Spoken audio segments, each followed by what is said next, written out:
Que s'est-il réellement passé dans les derniers jours d'Adam et Ève, les premiers êtres humains selon la Bible? Nous connaissons tous la célèbre histoire de leur création et de leur chute. Adam, le premier homme, formé de la poussière, et Ève, la première femme, créée à partir de la côte d'Adam, furent les protagonistes du péché originel. La désobéissance qui apporta la connaissance du bien et du mal marqua le destin de toute l'humanité. Mais que s'est-il passé après qu'ils ont été expulsés du Jardin d'Éden? Des années, voire des siècles, se seraient-ils écoulés? Comment se sont déroulés les derniers jours de leur vie? Comment ont-ils affronté leur destin après avoir perdu le paradis? Nous répondrons à toutes ces questions et incertitudes au cours de cette vidéo. La vie hors de l'Éden. Après leur expulsion du Jardin d'Éden, la vie d'Adam et Ève changea radicalement.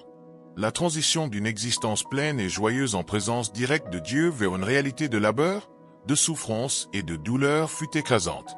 Dans Genèse 3, 17-19, Dieu prononce une malédiction sur eux et sur la terre. C'est à force de peine que tu en tireras ta nourriture tous les jours de ta vie. Cette malédiction fut le point de départ de la nouvelle vie qui les attendait hors du paradis. Pour Adam, le changement fut particulièrement difficile. Avant la chute, sa seule responsabilité était de s'occuper du jardin, un lieu qui produisait naturellement et abondamment de la nourriture. Mais après la malédiction, la terre devint hostile et rebelle. Adam dut apprendre à labourer, planter et récolter, toujours à la sueur de son front. Le travail, qui était autrefois une source de satisfaction, se transforma en une lutte quotidienne pour la survie. La terre, qui offrait auparavant ses fruits avec facilité, fut désormais envahie d'épines et de mauvaises herbes, nécessitant un effort constant. Jour après jour, Adam réalisait à quel point il était difficile de subvenir aux besoins de sa famille dans ce nouveau monde, affrontant l'épuisement physique et l'usure émotionnelle. Ève aussi connut profondément les conséquences de sa désobéissance. Sa punition n'affecta pas seulement sa relation avec Adam, mais aussi son expérience de la maternité.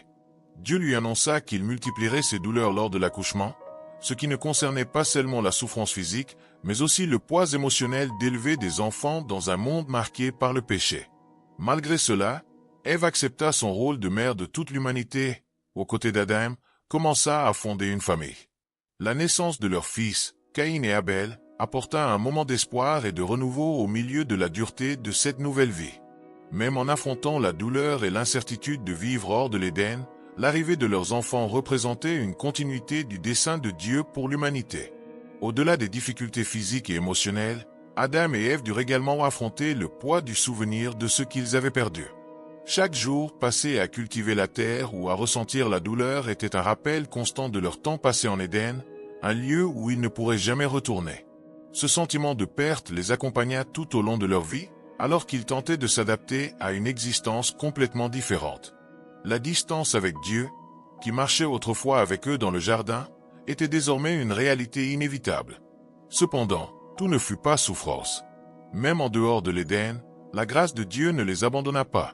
Adam et Ève, bien qu'ils ne vécussent plus dans la perfection, continuèrent à entretenir une relation avec leur Créateur. Ils connurent des moments de joie au sein de la famille qu'ils formèrent et perçurent la main de Dieu dans les petits miracles du quotidien. Leur mission de peupler la terre et d'enseigner à leurs enfants l'existence de Dieu et de sa création devint une tâche essentielle de leur vie. Au milieu de la douleur, ils avancèrent avec l'espoir que, d'une manière ou d'une autre, leurs descendants expérimenteraient un jour la rédemption. La rédemption. Le récit de la vie d'Adam et Ève en dehors de l'Éden est donc une histoire de lutte et de souffrance, mais aussi de persévérance et d'espérance.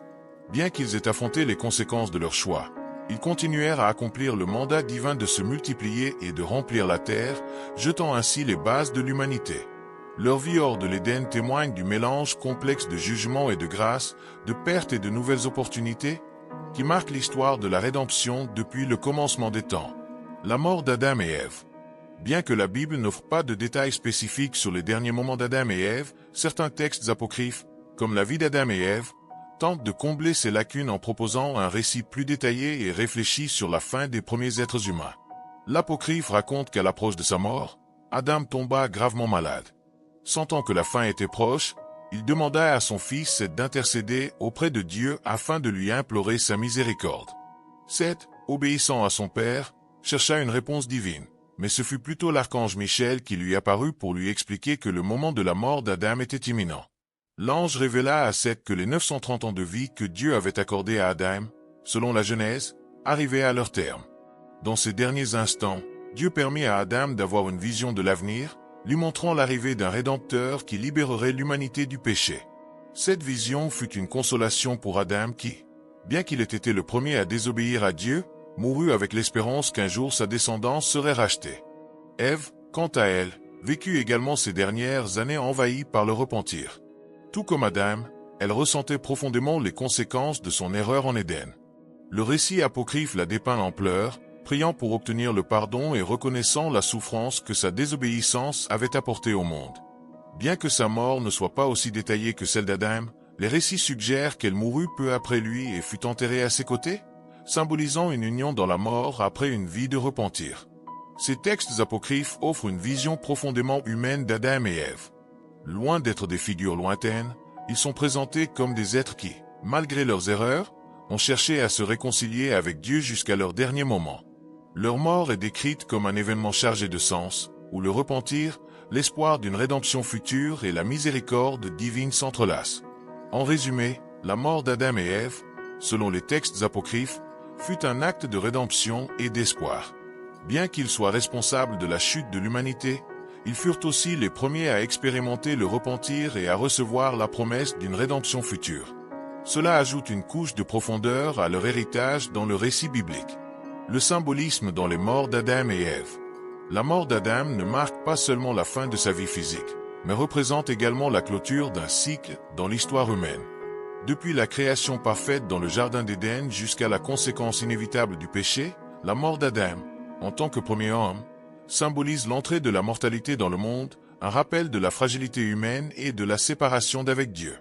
À travers sa mort, se met en évidence la nécessité de rédemption et la promesse d'un sauveur qui, selon les croyances chrétiennes, inverserait les effets du péché. D'autre part, la mort d'Ève représente la douleur et le sacrifice qui accompagnent la vie hors de l'Éden. La promesse de la souffrance lors de l'accouchement s'accomplit dans sa descendance, mais elle ouvrit aussi les portes de l'espoir, car on croyait que de sa lignée viendrait celui qui vaincrait le serpent, comme mentionné dans Genèse 3h15. Ensemble, leur mort symbolise à la fois le jugement divin et la miséricorde future, montrant que l'histoire de l'humanité ne se termine pas par la mort, mais pointe vers une rédemption promise. L'héritage d'Adam et Ève. L'héritage d'Adam et Ève est profond et multifacette, et leur histoire a un impact sur les croyances concernant l'humanité, la moralité et la relation avec le divin. Dans la tradition biblique, Adam et Ève sont les premiers êtres humains créés par Dieu, faits à son image et placés dans le Jardin d'Éden. Dans ce cadre parfait, ils avaient la responsabilité de prendre soin de la création et de vivre en communion directe avec Dieu. Cependant, leur désobéissance en mangeant de l'arbre de la connaissance du bien et du mal introduisit le péché dans le monde. Cet acte de désobéissance, connu sous le nom de péché originel, est le point de départ de la condition déchue de l'humanité. Ils perdirent non seulement l'accès à l'Éden, mais introduisirent également la mortalité, la souffrance et le travail ardu dans l'expérience humaine. Le péché d'Adam et Ève n'affecta pas seulement eux, mais toute l'humanité, car tous leurs descendants portent le poids de leur chute. Malgré cela, leur héritage n'est pas seulement négatif. À travers leur lignée, se dessinent les généalogies qui finalement mènent à des figures clés telles que Noé, Abraham, enfin, Jésus, qui, dans la théologie chrétienne, est vu comme le nouveau Adam, destiné à restaurer la relation entre Dieu et l'humanité. Ainsi, bien que leur désobéissance ait apporté le péché dans le monde, elle a aussi initié le plan divin de rédemption. Adam et Ève représentent, en fin de compte, à la fois la fragilité humaine et l'espoir de restauration, un héritage d'apprentissage, de croissance et de rédemption. À travers leur histoire, nous voyons le début d'un plus grand plan de rédemption que Dieu a tracé pour l'humanité. Bien que leur désobéissance ait entraîné des conséquences douloureuses, elle a aussi marqué le début du dessein divin pour racheter leurs descendants. Ce plan culmine avec la promesse d'un sauveur, qui viendrait restaurer la relation entre Dieu et l'humanité, apportant espoir et vie éternelle. Dans leur histoire, nous trouvons à la fois la chute et le chemin vers la rédemption. Maintenant, je veux entendre vos opinions. Que pensez-vous de l'héritage d'Adam et Ève? Comment pensez-vous que cette histoire impacte nos vies aujourd'hui? Laissez vos commentaires ci-dessous. J'adorerais savoir ce que vous en pensez. Que Dieu vous bénisse.